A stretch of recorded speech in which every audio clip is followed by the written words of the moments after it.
Looking back, the irony isn't lost on me. I was supposed to be spending a carefree semester traveling through Europe, exploring cities, meeting new people, living the way you're supposed to when you're young and free. Instead, I found myself running for my life in the heart of Germany's Black Forest, hunted like an animal. It started innocently enough. Berlin's nightlife was everything I'd heard. Wild, gritty, alive with something raw. I was deep into my trip, making my way from city to city, hostel to hostel, trying to live like a local or as close as a clueless American college kid could get. My last night in Berlin, I went to this underground bar with neon lights pulsing through a fog of smoke. Everyone crammed together, laughing, shouting over the music. I was on a high, feeding off the energy. That's where I met her. Blonde, piercing blue eyes, leather jacket, short skirt. She had that look. The look that's half daring you to come over, half warning you to stay away. It didn't take long before we were in deep conversation, drinks flowing, the usual flirting back and forth. Somewhere between talking about Berlin's history and her favorite underground music scene, my vision started to blur. I chalked it up to one drink too many, but this was different. I remember the moment her face seemed to morph in front of me, her eyes darker somehow, her smile twisted, and then nothing. When I woke up, everything hurt. My head pounded like it was being squeezed in a vice, my limbs numb and weak. My arms were strapped behind me, wrists bound so tightly that I could feel my fingers starting to tingle, going cold. Something hard dug into the corners of my mouth, pressing against my cheeks. I was gagged, naked, lying on the cold, damp concrete. My heart started pounding as the reality set in. This wasn't a nightmare. I was in a cell, no bigger than a broom closet, with a single light bulb flickering overhead. The air was stale and thick, like it hadn't been circulated in months. I thrashed around, testing the restraints, trying to twist my wrists loose. Panic kicked in, adrenaline surging as I realized how bad this was. I wasn't just drunk in some random stranger's bed, I was in a prison. The walls were raw concrete, stained in places with patches of something dark. The room had an odd smell, metallic and rotten, seeping into my skin with each breath. I heard footsteps outside, steady and unhurried. Whoever was out there wasn't in any rush, and that terrified me. I couldn't see them, but I could feel their presence. Someone watching, waiting.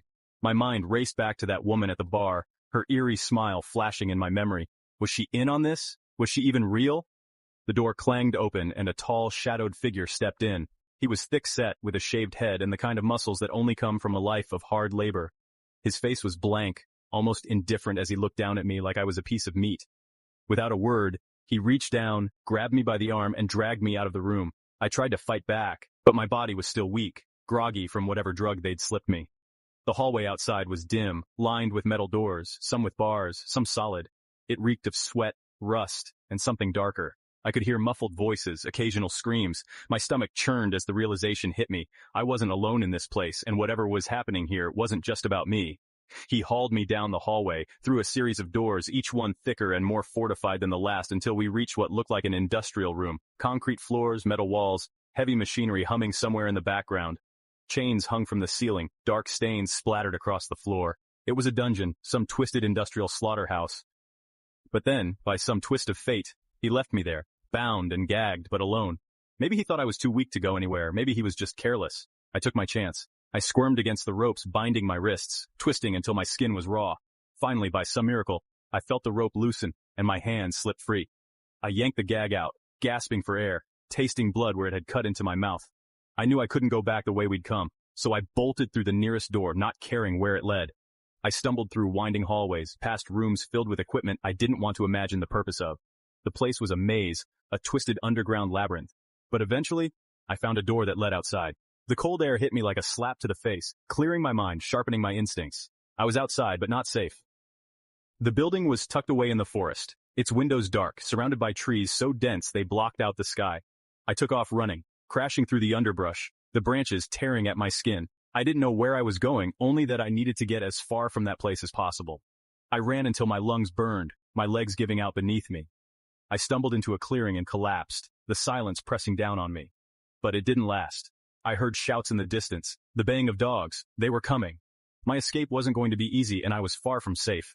As the darkness closed in around me, the forest seemed to come alive. Shadows danced in the trees, the rustling of leaves sounded like whispers, and every snap of a branch set my heart racing. I forced myself to keep moving, crawling through mud, hiding beneath fallen logs. I had no shoes, no clothes, nothing to keep me warm as the night air grew colder, each hour stretching into an eternity. I don't know how long I spent hiding, running, doubling back, praying that I wouldn't hear footsteps behind me. Every hour felt like a lifetime. I found a small creek, splashed cold water on my face, and caught my reflection in a pool. Dirty, bloodied, a stranger staring back at me. My mind started slipping, the exhaustion making everything blur. Just when I thought I couldn't go on, dawn started breaking through the trees, casting the forest in an eerie glow.